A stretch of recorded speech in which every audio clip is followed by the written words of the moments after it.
tuna kanam na hi chual thu ania hei tuna lang hi chual thu khuwa ania tukin hi ogas ni som pakwa zingda kwa vel khania hei chual thu lu do na chi khan lei polin kong lo ngo phuya ta chuan ni zan lama tang khanin motor enga mosat an lo tang to tuna hian vai truck atang me ka recovery vanin han be ngiala amuk chuak le theilawa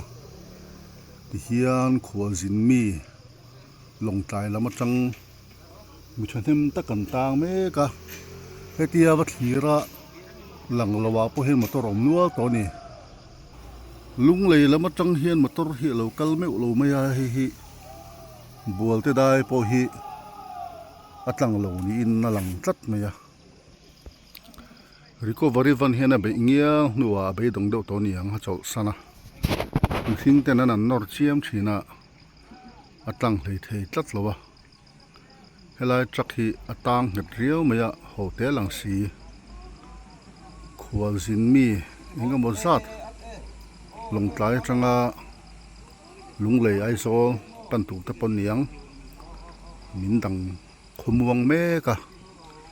atlang thuai tu ra be seila hotel ang si hi rinai kan tang khang rei tariau mai